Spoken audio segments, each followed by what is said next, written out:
شاہ عطار پر ہر آن رحمت کی نظر رکھنا، شاہ عطار پر ہر آن رحمت کی نظر رکھنا، کرے دن رات یہ سنت کی خدمت یا رسول اللہ۔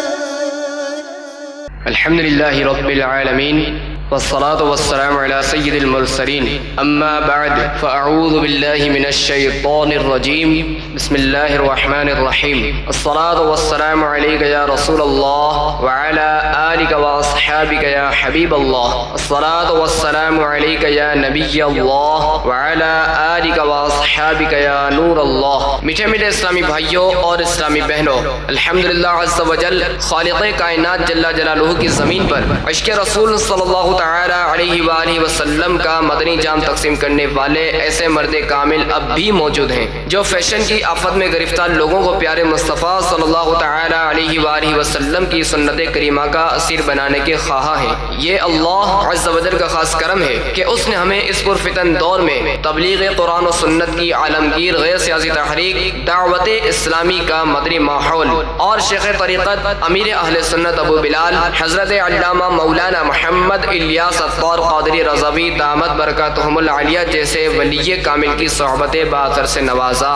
یقیناً امیر اہل سنت دامت برکاتہم العالیہ ان عظیم ہستیوں میں سے ایک ہیں جن کی مخلصانہ جد و جہد کی برکت سے ہزاروں نہیں بلکہ لاکھوں مسلمان بالخصوص نوجوان برائیوں سے تائب ہو کے نیکیوں کی راہ پر گامزن ہو چکے ہیں۔ الحمدللہ عز و جل بلا مبالغہ امیر اہل سنت دامت برکاتہم العالیہ نے اپنے سنتوں پر بیانات کے ذریعے لاکھوں مسلمانوں کے دلوں میں مدنی انقلاب برپا کر دیا۔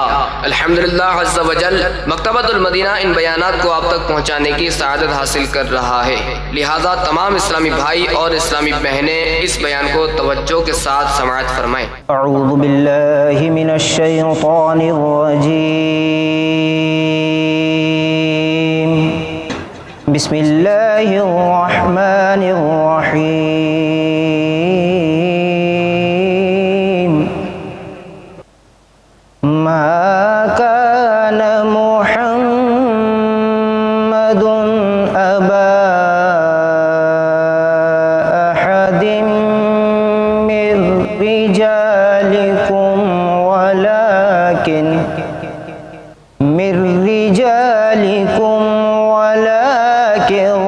رسول الله وخاتم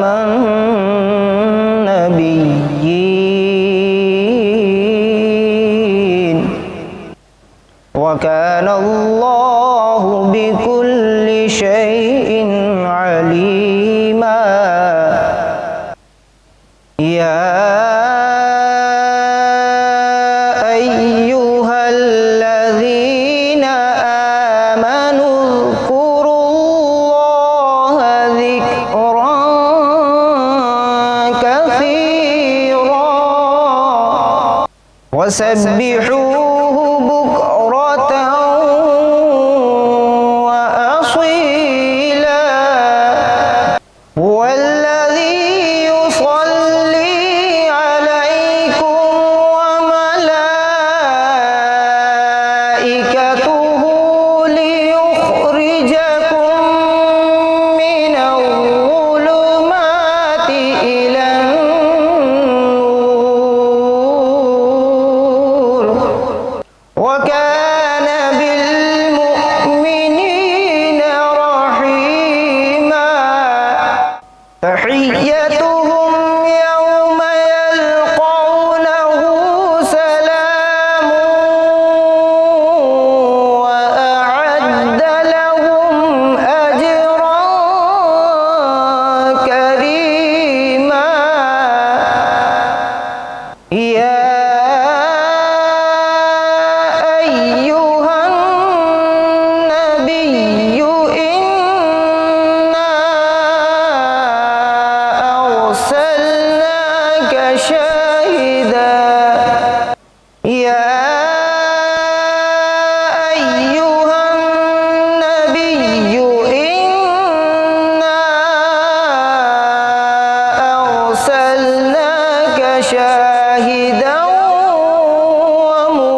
وبشر المؤمنين بأن لهم من الله فضلا كبيرا. آمنت بالله صدق الله العظيم. مجھ کو درپیش ہے مبارک سفر، قافلہ مدینے کا تیار ہے، چل پڑا مدینے کی جانب، مگر ہائے سر پر گناہوں کا انبار ہے. کوئی سجدوں کی سوغات ہے نا، کوئی زہد و تقویٰ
گناہگار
قدموں میں سرکار مر جاؤں میں، کاش قدموں میں سرکار مر جاؤں میں، یا نبی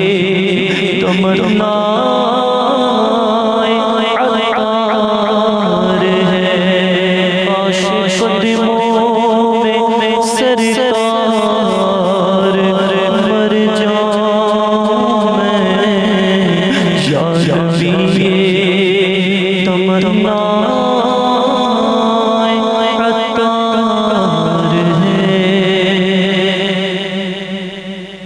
الحمدللہ رب العالمین والصلاة والسلام على سید المرسلین اما بعد فاعوذ باللہ من الشیطان الرجیم بسم اللہ الرحمن الرحیم الصلاة والسلام علیک یا رسول اللہ وعلى آلك واصحابك یا حبیب اللہ الصلاة والسلام عليك يا نبي الله وعلى آلك وأصحابك يا نور الله. تاجدار رسالت ماہ نبوت محبوب رب العزت صلی اللہ علیہ وسلم کا فرمان سراپا عظمت ہے. بروز قیامت رب العزت جل جلالہ کے عرش کے سوا کوئی سایہ نہیں ہوگا. تین شخص اللہ جل جلالہ کے عرش کے سائے میں ہوں گے. عرض کیا گیا یا رسول اللہ عز و جل و صلی اللہ علیہ وآلہ وسلم وہ کون لوگ ہوں گے؟ ارشاد فرمائے نمبر 1 وہ شخص جو میری کسی امتی کی پریشانی دور کر دے. نمبر 2 میری سنت کو زندہ کرنے والا. نمبر 3 مجھ پر کثرت سے درود شریف پڑھنے والا.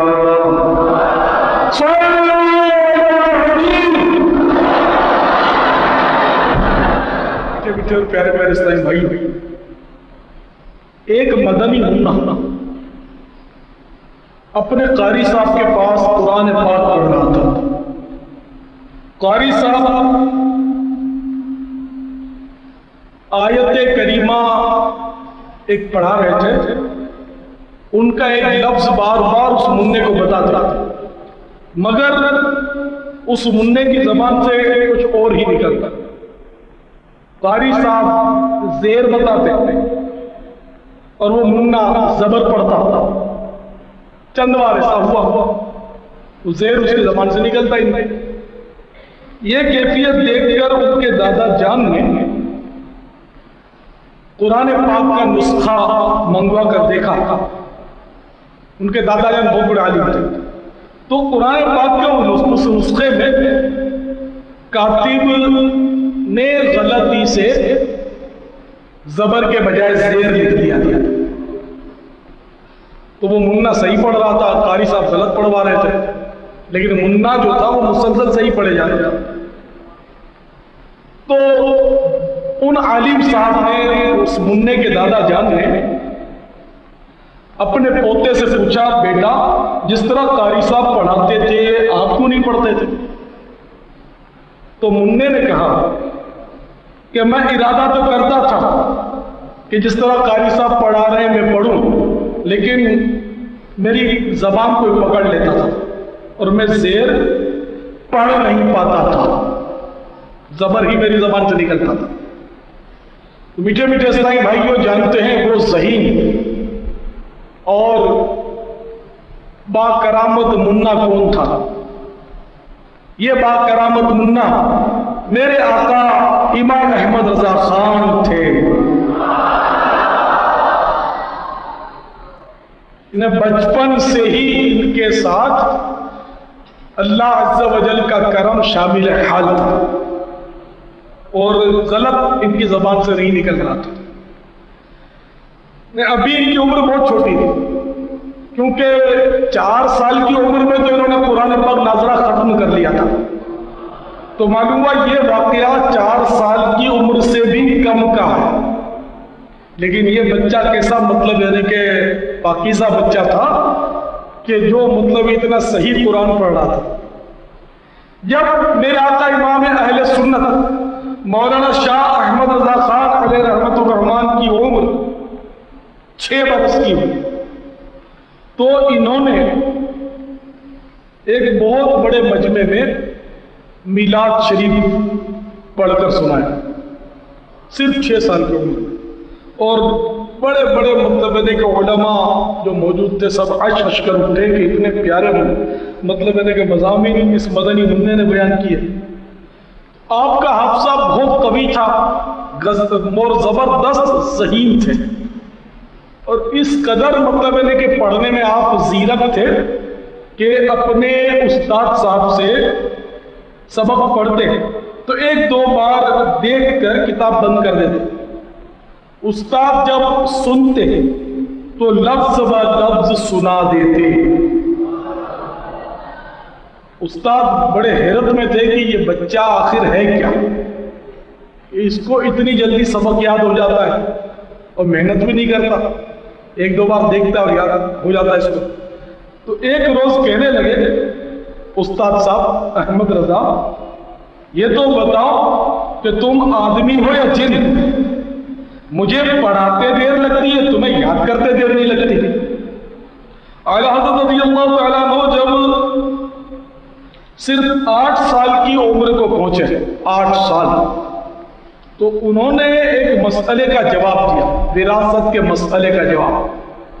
حالانکہ وراثت کا جو فن ہے یہ ویسے ہی مشکل ہے، ہر عالم بھی غالباً بآسانی اس کا حساب نہیں لگا سکے گا، لیکن اعلیٰ رضی اللہ تعالیٰ عنہ نے 8 سال کی عمر میں وراثت کا مسئلہ جو تھا اس کا مطلب ہے کہ جواب لکھ دیا تھا.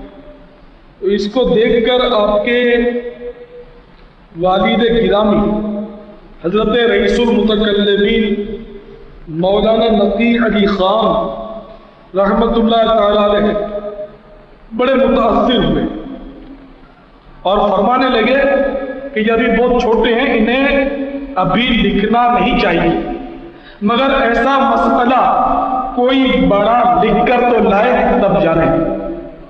اتنے ماشاءاللہ صحیح تھے، یہاں تک کہ 13 سال 10 ماہ 4 دن کی جب آپ کی عمر ہوئی تو آپ نے پہلے فتوے کا جواب لکھا جس کا تعلق رضاعت سے تھا، یعنی دودھ بھائی بہن کا جو رشتہ ہوتا ہے متعلق ایک سوال تھا کہ ناک کے ذریعے اگر دودھ چلا گیا عورت کا کسی بچے کے جوف میں پیٹ کے اندر، تو اب وہ بچہ جو ہے وہ رضائی بیٹا ہو گیا۔ ویسے کھانا پینا تو منہ سے ہوتا ہے، یہ ناک کے ذریعے دودھ چلا گیا۔